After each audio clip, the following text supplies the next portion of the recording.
Divine Grace Igniter.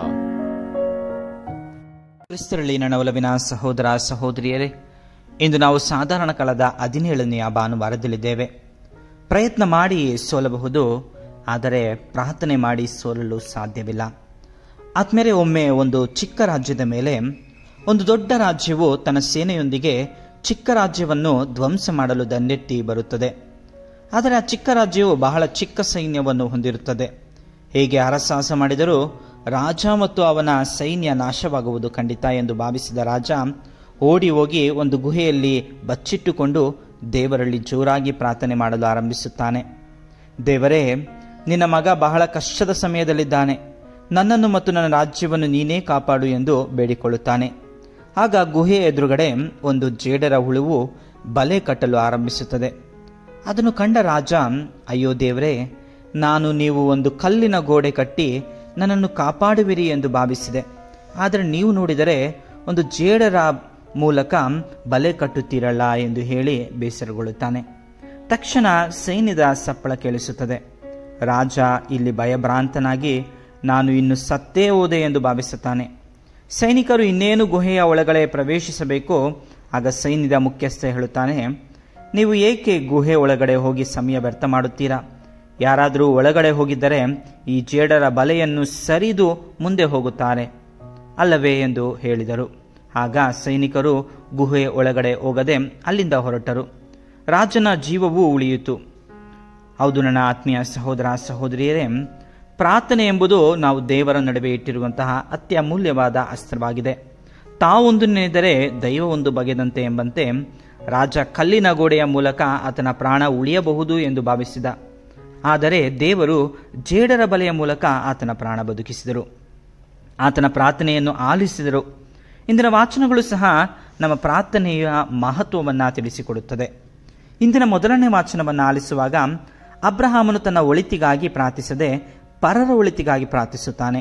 ದೇವರು ಪ್ರಪಂಚವನ್ನು ಸೃಷ್ಟಿಸಿದಾಗ ಜನರ ಒಳ್ಳೆಯತನದಿಂದ, ವಿಶ್ವಾಸ ಭರಿತದಿಂದ ಪ್ರೀತಿ ಪ್ರೇಮವನ್ನು ಹಂಚಿಕೊಂಡು ಬಾಳಲಿ ಎಂದು ಸೃಷ್ಟಿಸಿದರು. ಸೋದೋಮ್ ಮತ್ತು ಗೊಮೋರ ಊರುಗಳನ್ನು ಸೃಷ್ಟಿಸಿದ ದೇವರಿಗೆ ನಾಶ ಮಾಡಲು ಮುಂದಾಗುತ್ತಾರೆ.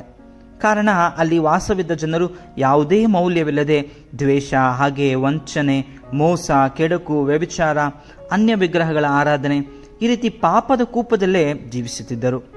ಇಂತಹ ಒಂದು ಜೀವನವನ್ನು ತನ್ನ ಜನರು ಜೀವಿಸುತ್ತಿದ್ದಾರೆ ಎಂದು ಮರುಗಿದ ದೇವರು ಈ ಎರಡೂ ಊರುಗಳನ್ನು ನಾಶ ಮಾಡಲು ನಿರ್ಧರಿಸುತ್ತಾರೆ. ಆದರೆ ಇಂದಿನ ವಾಚನದಲ್ಲಿ ನಾವು ಕೇಳಬಹುದು, ಅಬ್ರಹಾಮನು ದೇವರೊಂದಿಗೆ ತರ್ಕಕ್ಕೆ ಇಳಿಯುತ್ತಾನೆ. ಅಬ್ರಹಾಮನು ದೇವರೊಡನೆ ಸಂಭಾಷಣೆಯಲ್ಲಿ ತೊಡಗಿ ಹೇಗಾದರೂ ಮಾಡಿ ತನ್ನ ಜನರನ್ನು ಉಳಿಸಿಕೊಳ್ಳಲು ಪ್ರಯತ್ನಿಸುತ್ತಾನೆ.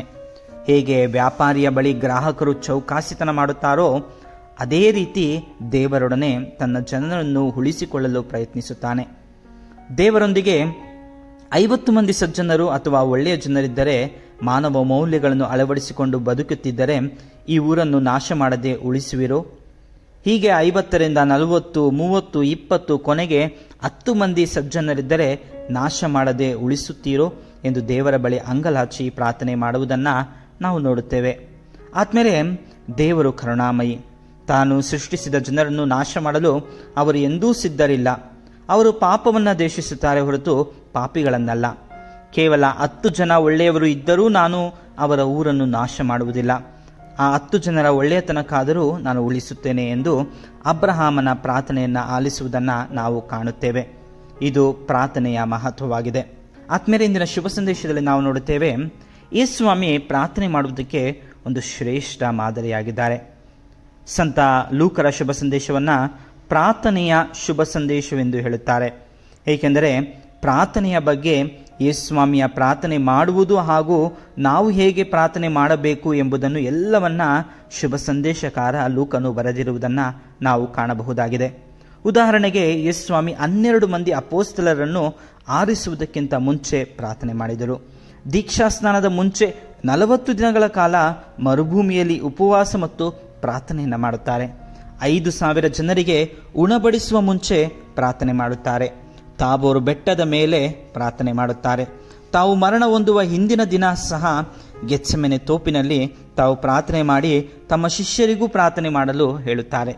ಅದೇ ರೀತಿ ಇಂದಿನ ಶುಭ ಸಂದೇಶದಲ್ಲಿ ಯೇಸು ಸ್ವಾಮಿ ತಮ್ಮ ಶಿಷ್ಯರಿಗೆ ಪರಲೋಕದಲ್ಲಿರುವ ಪ್ರಾರ್ಥನೆಯನ್ನು ಹೇಳಿಕೊಡುತ್ತಾರೆ. ಈ ಪ್ರಾರ್ಥನೆಯಲ್ಲಿ ಯೇಸು ತ್ರಿಕೋನ ಸಂಬಂಧವನ್ನು ಕಾಣಿಸುತ್ತಾರೆ. ಮೊದಲು ದೇವರೊಂದಿಗಿನ ನನ್ನ ಸಂಬಂಧ, ನಂತರ ನನಗೆ ಮತ್ತು ನನ್ನ ಸಂಬಂಧ, ಮತ್ತು ನನಗೆ ಮತ್ತು ನೆರೆಯವರ ಸಂಬಂಧ.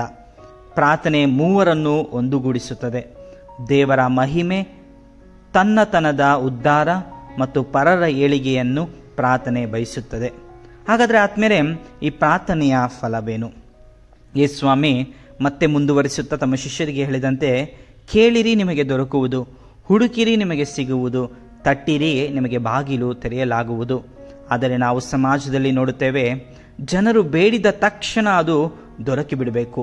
ಅದು ಸ್ವಲ್ಪ ದೊರಕುವುದು ನಿಧಾನವಾದರೆ ದೇವರ ಮೇಲೆ ನಂಬಿಕೆಯೇ ಕಳೆದುಕೊಳ್ಳುತ್ತಾರೆ.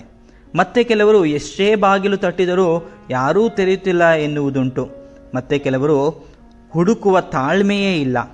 ಆತ್ಮೀಯರೇ, ನಮ್ಮ ಪ್ರಾರ್ಥನೆಗಳು ಈಡೇರಬೇಕಾದರೆ ಅದಕ್ಕೆ ಮುಖ್ಯ ಬುನಾದಿ ನಮ್ಮ ವಿಶ್ವಾಸವಾಗಿದೆ.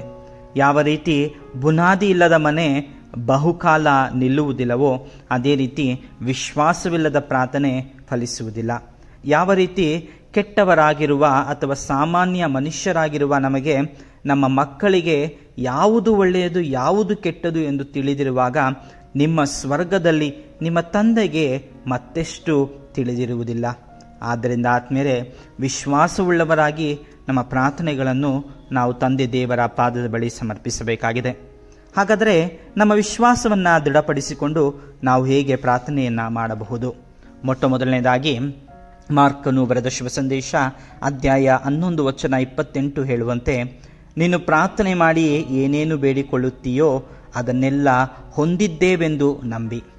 ನಂಬಿಕೆ ಅಥವಾ ವಿಶ್ವಾಸ ಹೊಂದಿದ್ದರೆ ಸಾಕು, ದೇವರು ನಮ್ಮ ಪ್ರಾರ್ಥನೆಯನ್ನು ಆಲಿಸುವರು. ಆ ಒಂದು ಬೇಡಿಕೆ ಅಥವಾ ಈಡೇರಿಕೆ ನಮಗೆ ದೊರೆಯಿತು ಎಂದೇ ಅರ್ಥ. ಎರಡನೆಯದಾಗಿ ಆತ್ಮೀಯರೇ, ಒಮ್ಮೆ ಊರಿನಲ್ಲಿ ಜನರೆಲ್ಲ ಬೆಟ್ಟದ ಮೇಲೆ ಸೇರಿ ಮಳೆಗಾಗಿ ಪ್ರಾರ್ಥಿಸುತ್ತಿರುತ್ತಾರೆ. ಆದರೆ ಓರ್ವ ಚಿಕ್ಕ ಬಾಲಕಿ ಮಾತ್ರ ತಾನು ಬರುವಾಗ ಕೊಡೆಯನ್ನು ತಂದಿರುತ್ತಾಳೆ. ಅಂಥ ಒಂದು ವಿಶ್ವಾಸದ ಪ್ರಾರ್ಥನೆ ನಮ್ಮದಾಗಿರಬೇಕು. ಕೊನೆಯದಾಗಿ ಪ್ರಾರ್ಥನೆ ಎಂಬುದು ನಮ್ಮ ಹೃದಯಗಳನ್ನು ಮನಸ್ಸುಗಳನ್ನು ದೇವರ ಕಡೆ ಎತ್ತುವುದು ಮತ್ತು ದೇವರ ನಡುವೆ ಇರುವ ಸೇತುವೆ ಪ್ರಾರ್ಥನೆಯಾಗಿದೆ. ಯಾವ ರೀತಿ ಅಬ್ರಹಾಮನು ಸೋದೋಮ್ ಮತ್ತು ಗೋಮರ ಜನರಿಗಾಗಿ ಪ್ರಾರ್ಥಿಸಿದನೋ ಅದೇ ರೀತಿ ನಾವು ಸಹ ಕೇವಲ ನಮಗಾಗಿ ಪ್ರಾರ್ಥಿಸದೆ ಪರರಿಗೂ ಅವರ ಏಳಿಗೆಗಾಗಿಯೂ ಪ್ರಾರ್ಥಿಸೋಣ. ಯಾವ ರೀತಿ ಪ್ರಭು ಯೇಸು ತಮ್ಮ ಶಿಷ್ಯರಿಗೆ ಪ್ರಾರ್ಥನೆ ಹೇಳಿಕೊಟ್ಟರೋ ಅದೇ ರೀತಿ ಪ್ರಾರ್ಥನೆ ಮಾಡುವುದನ್ನು ಪರರಿಗೆ ನಾವು ಮಾಡುವ ಒಳ್ಳೆಯ ಕಾರ್ಯದಿಂದ ತಿಳಿಸಿಕೊಡೋಣ. ಆಮೆನ್. ಸಂತರ ಕಥೆಗಳು, ದೇವರ ವಾಕ್ಯದ ಪ್ರಬೋಧನೆ ಹಾಗೂ ಮತ್ತಿತರ ಆಧ್ಯಾತ್ಮಿಕ ವಿಷಯಗಳನ್ನು ಆಲಿಸಲು ದಯವಿಟ್ಟು ಸಬ್ಸ್ಕ್ರೈಬ್ ಮಾಡಿ ಡಿವೈನ್ ಗ್ರೇಸ್ ಇಗ್ನೈಟರ್.